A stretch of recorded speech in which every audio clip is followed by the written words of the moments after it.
Hello, and welcome back to Something to Noodle On. I'm your host, Mac. I hope you've been enjoying our podcast so far. We have lots of fun future things planned for you all, so I hope you enjoy it. To keep up to date with the podcast, you can follow us on Twitter at A Pod to Noodle On or join our Discord. All right, let's get into it, shall we? I've been thinking, I live in Seattle, where summer doesn't really start until, well, now. July is when the temperatures are consistently warmer and everyone seems to be in a happier mood. Time seemingly slows down and everyone comes out of hibernation. As a kid, summer is the best time of the year, but why do I still feel that way as a 32-year-old adult? Let's dive deeper into what I'm calling the summer effect.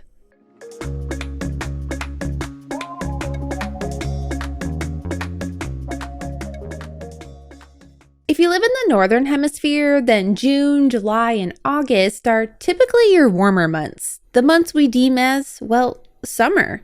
For most school districts, this is when the kids have off, probably because of the lack of air conditioning back in the day. But this time off is so deeply ingrained in our culture that I'm pretty sure there would be a big uproar if the school board decided to change it. So for the purposes of today, let's define summer as not by the summer solstice that happens on June 21st, but when the school year is wrapped up and all done. As a kid, summer break feels so special, but why? Could it be the idea that one chapter is closing while another one is yet to open? The idea of being in a new grade next year and getting the chance to start over new and potentially be a different version of yourself? Well, maybe, but I think it's more so the fact that as a kid, you seemingly have nothing to worry about for 3 months straight. All that stress of school is out the window, and everything that happened that school year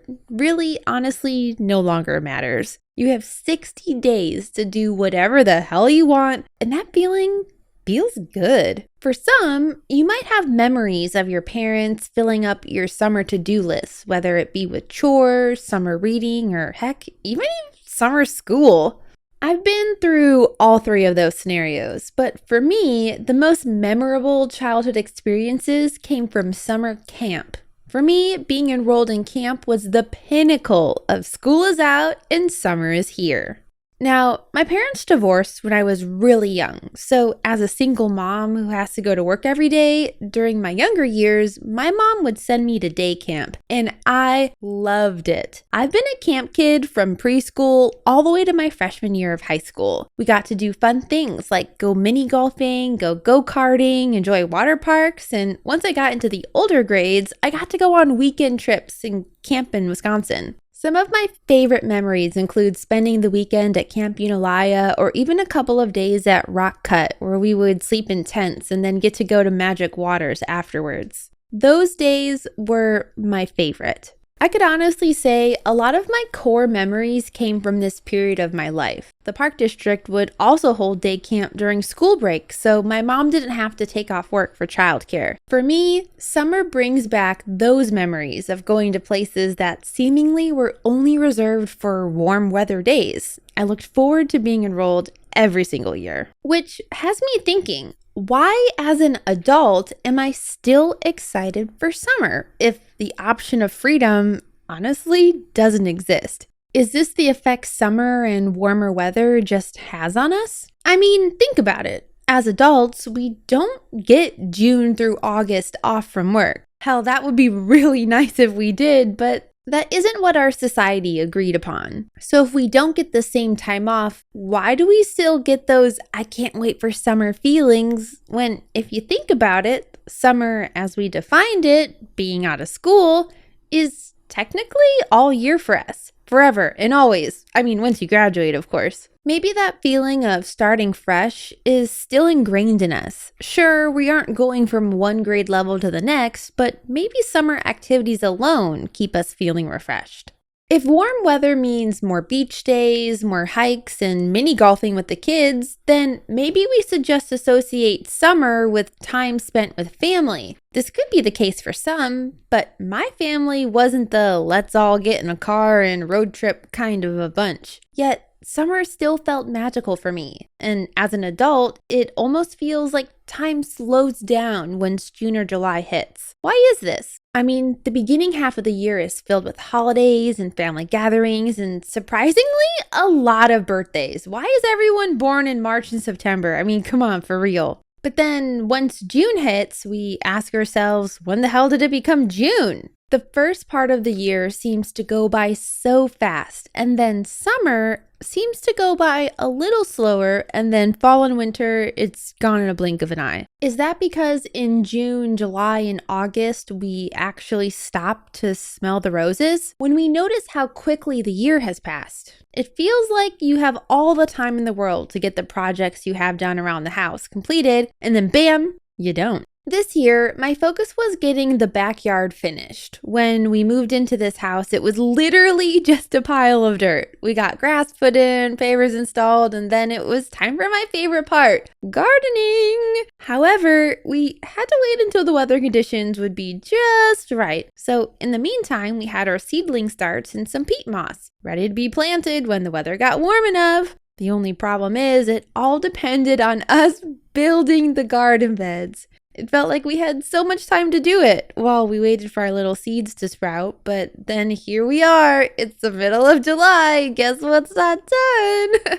Yeah, you guessed it. Our seed starts, they're still in their little peat moss cups, not in the ground. Honestly, it's probably too late to yield anything, but we'll eventually build those beds. Probably, eventually. I mean, there's still a lot of summer left, right? Right?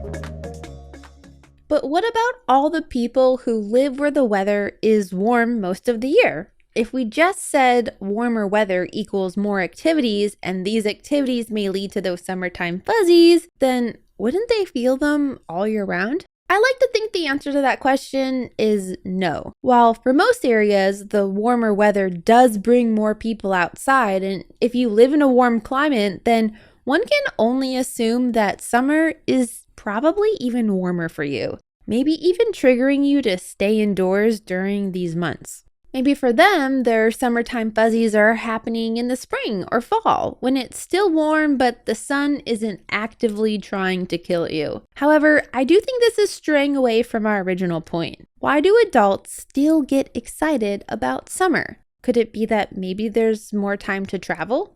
According to some random survey I found on the internet that may or may not be true, let's be honest, 46% of respondents said that they take summer vacation during July. So maybe it's these perceived trips that we planned with friends or family that give us something to look forward to. These folks who live in hot places, maybe they get out and travel during those months, which would still bring them that summer glee that we're talking about. I used to live in two relatively warm places, Myrtle Beach and Las Vegas. In those towns, summer meant tourists. It meant people coming in to dine out at various restaurants or spending all day at the beach. There is something about being around people who are experiencing fun things that brings almost an energy or vibe to the area. Even if you aren't partaking, just knowing a family is having a blast splashing in the waves brings joy to all those that are observing. Is this to say that what I'm dubbing as the summer effect is contagious? Possibly. I'm sure people who are much, much smarter than me have chimed in on this phenomenon and have a logical explanation for it all. But for me, I think it all stems to our roots of childhood. If you remember summer being a fun time with friends, family, or traveling, then I think you'll always associate these months with that joy, even though you have to wake up in the morning and go back to work. Though, wouldn't it be nice if we could just continue to have this time off even into our adulthood? I guess they call that retirement, but that's a topic for a different day.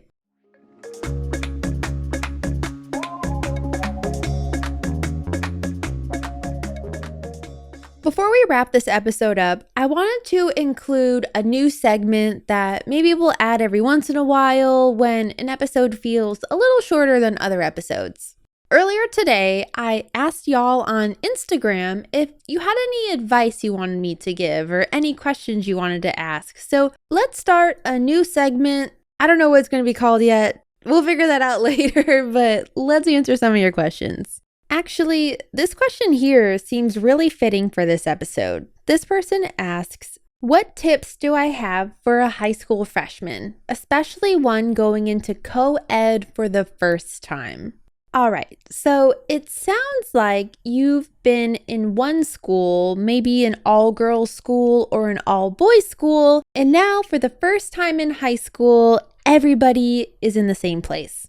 First off, high school can be a lot of fun. There's so many new hobbies and activities and things that you can pick up. My high school had theater, dance, cheerleading, band, orchestra, choir, debate. Heck, it even had an anime club.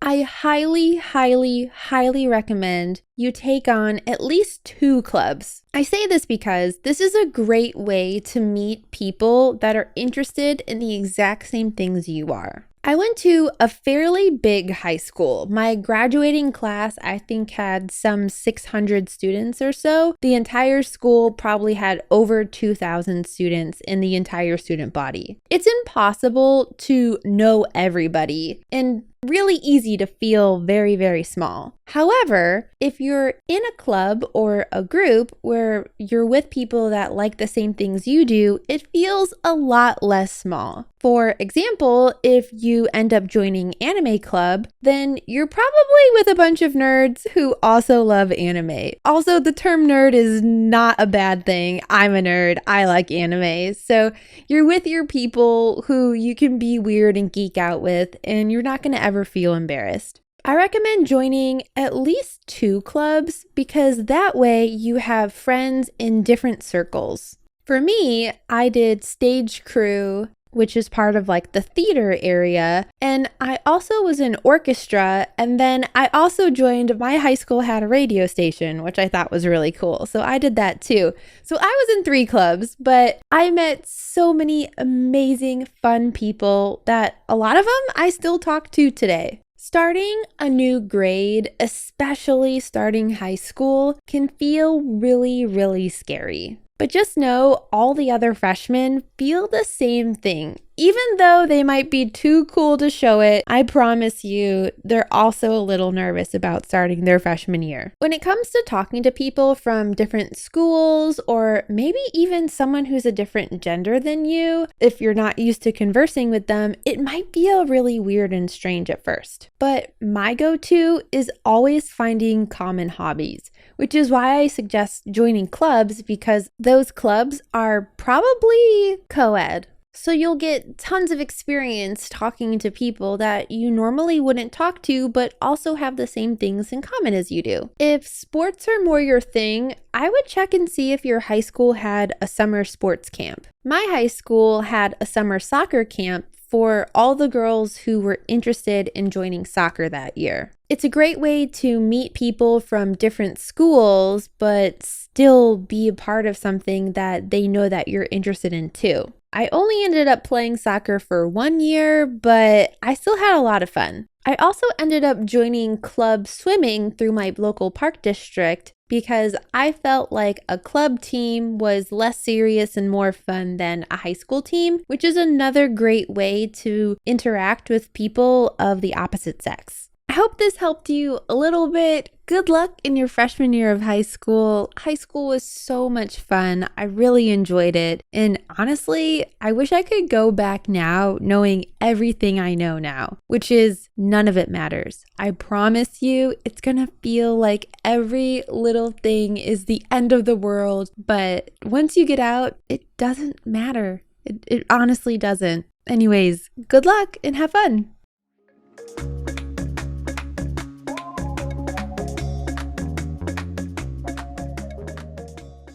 All right, I hope you enjoyed this episode of Something to Noodle On. One day, I'd like to dig deeper into this summer effect discussion we were having because I feel like there is so much more we could dive into. But I'll leave you with this to think about. When in your own life do you start getting those summertime fuzzies? Is it in May? Is it when the weather starts to warm up? Heck, maybe it doesn't even happen for you. Either way, join in on the conversation by joining our Discord. I'm your host, Mac. I'll see you next time. Bye.